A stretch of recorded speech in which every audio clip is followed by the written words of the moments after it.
Isang mapagpala at magandang umaga o hapon po sa lahat ng tagapakinig ng ating pag-aaral patungkol sa Book of Matthew. Ngayon po ay nasa verse 29 to 34 tayo at maaring gamitin natin ang reference ng Mark 10:46-52 and Luke 13:35 to 43 para sa isang comparison ng mensahe po. Ang title po ng message natin is Hilak, Padayon ug Sunod. Ang kwento pong ito ay kwento ng isang bulag na kung saan nakita nila si Jesus at sila ay sumigaw, they cry out sapagkat naintindihan nila na kinakailangan nila ng tagapagligtas at tanging solusyon sa kanilang problema. Mga kapatid, ganito po ang sitwasyon ng tao na nangangailangan ng kaligtasan. Ang kaligtasan po ay kinakailangan natin ng solusyon sa ating spiritual na problema sapagkat kung wala tayong solusyon, wala tayong kaligtasan, habang buhay tayong mapapahamak doon sa apoy, doon sa impyerno. Kaya tulad na lamang ng dalawang bulag na ito na nakasumpong sila ng kaligtasan o solusyon sa kanilang problema nung makilala nila si Jesus.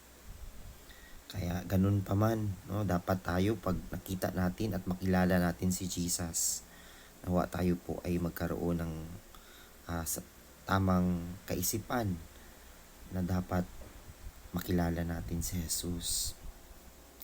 Mga igsuon, ang Old Testament at ang New Testament, ang buong Bible, ang general theme nito ay ang makilala natin si Kristo bilang ating tagapagligtas. Binigay ng Panginoon ang batas o ang law hindi para sundin, ngunit ang law ay magpapaalala sa atin na hindi natin kayang sumunod at lahat tayo ay nagkasala at kinakailangan natin ng Kristo na magluwas sa ato. Kaya dumating si Kristo upang mag-antos, mamatay, o sa pangatlong araw siya ay mabuhay muli. Kaya gustong ituro ni Jesus sa kanyang mga disipulo ang patungkol sa kaharian ng Diyos, hindi lamang ito makilala si Jesus, kundi ang mamuhay ng may kaligtasan at paghahari ng Panginoon. Ang first point ng ating mensahe is point number 1, hilak. Ano ang hilak nato? Ano ba ang iniiyak natin? Saan tayo umiiyak? Sa problema ba? Sa pasakit, karamdaman, o mga pagsubok? Ano ba ang tinuod nga great, no? Ang tinuod nga pinakadako sa tanan. So, ang pinaka-great na tao ay magsimula, no, sa pagkakaroon ng paghilak, no? Desperate na hilak sa Panginoon. Ang duha ka buta mo singgit, Ginoo, Ginoo, kaluy kami, anak ni David. Dili kani ordinarong tingog o nga singgit o hilak. Kini kinasing-kasing. Kabalo sila nga wala sila'y mahimo kung wala si Jesus. Mga kapatid, no, meron po ba tayong ganitong kaisipan na iniiyak natin at naniniwala tayo na kailangan natin ng mercy, kailangan natin ng grasya sa Ginoo sa atong kinabuhi.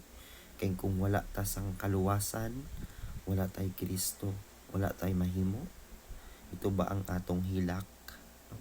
So nagtuo ang duwa ka buta nga Ginoo, Jesus, ikaw ang anak ni David. Ibig sabihin, ikaw ang amo manluluwas. Parehas ni Bartolomeus, no? kabuta, o pero bagamat siya ibuta, pero nakita niya ang Ginoo sa iyang kinabuhi. Pero ang mga Pariseo na sila'y mata nga makakita, ngunit bulag naman sila sa espiritual.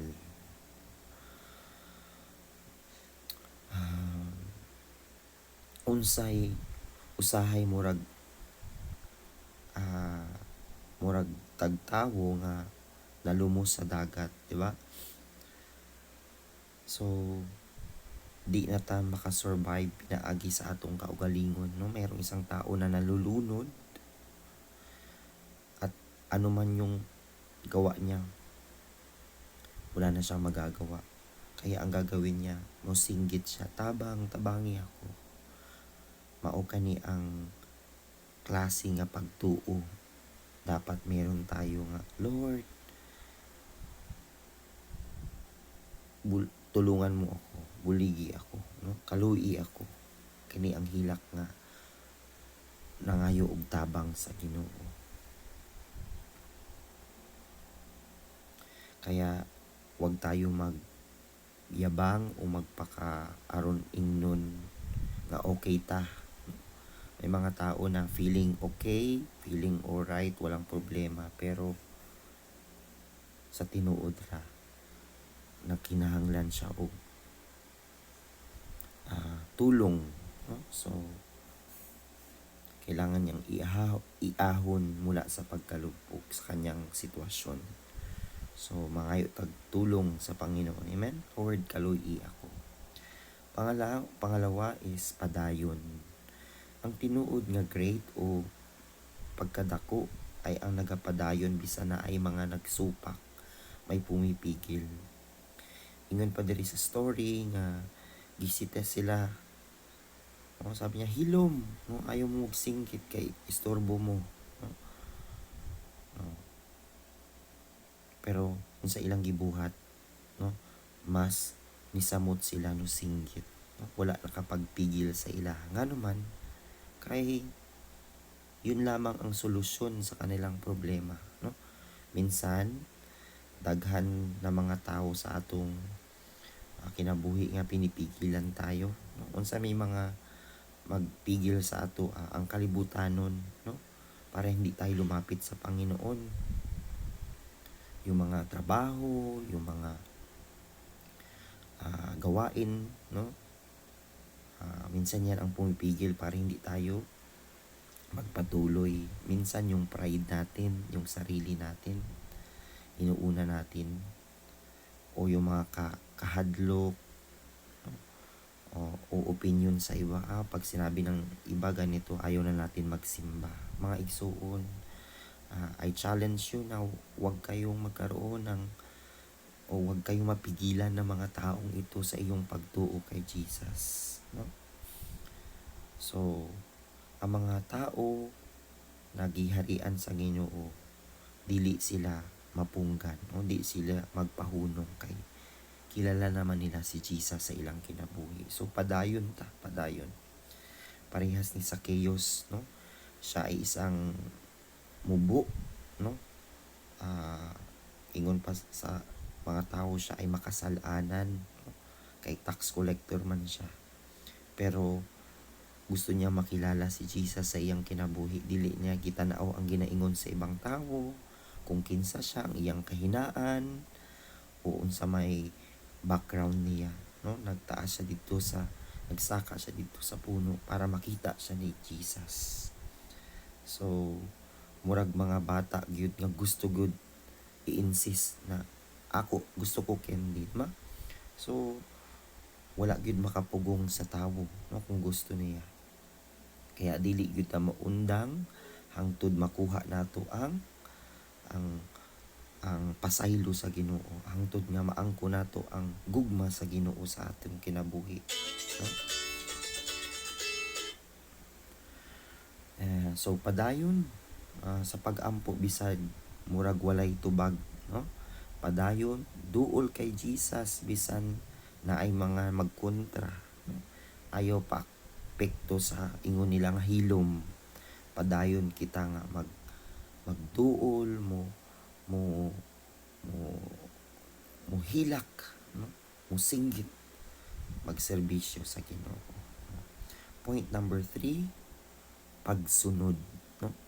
Ay mga tawo nga nakaangkon og kaluwasan, nagpadayon, pero dili sila makapadayon dire-diretso nga naman na ay mga babag sa ilang kinabuhi, no? Di sila makasunod, no? So ang tinuod nga pagdako o great nga tawo, dakilang tao ay ang mga taong sumusunod sa kalooban sa Ginoo. Ito ang kagustuhan ng Panginoon sa ating buhay. Mga igsuon, no, si Jesus ni hunong nangutana siya unsa man ang gusto nimong buhaton nako, no? So grabe gyud, no, nga sa dagang tawo nag-stop gyud si Jesus para sa duha ka buta, no? Kani ang kasing-kasing sa Ginoo, naa siya'y gugma, compassion para sa mga tao nga nagkinahanglan tulad nato.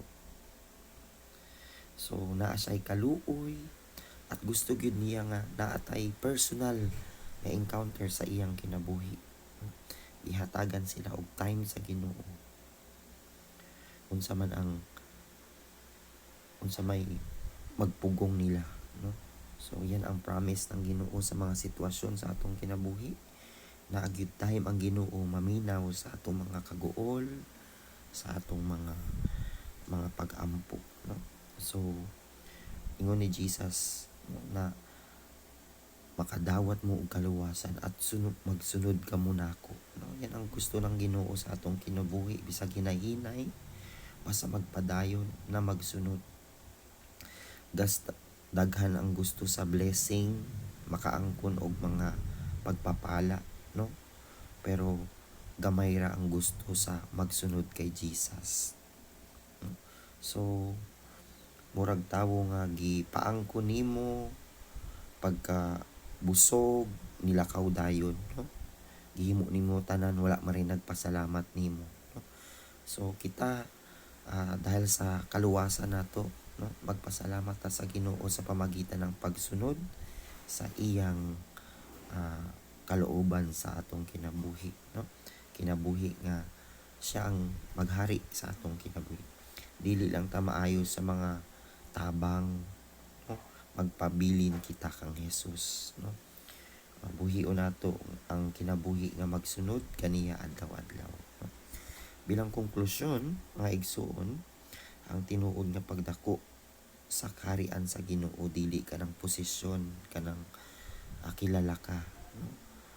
Kundi ang tinuod nga pagdako kanang kinasing-kasing nga na ay paghilak nga muduol kay Jesus, kinasing-kasing nga patuloy nga magpadayon bisag na ay mga babag, at kinasing-kasing nga unsa may mga mahitabo, Lord, magtuo ako nimo at magsunod ko nimo. Kaya maging desperado tayo sa iyang kaluoy. Lord, pag naay grasya, naay kaluoy sa Ginoo, didto ta magsunod ta. Dili ta mo undang sa pagtuo o matid-anon kita sa pagsunod sa kay Jesus. Dili lang tuwing Sunday, but every day, no? Kaya magsunod kita kay Jesus. Amen? So ang title ng message nato, hilak, padayon o pagsunod. So God bless you and happy Lord's Day everyone.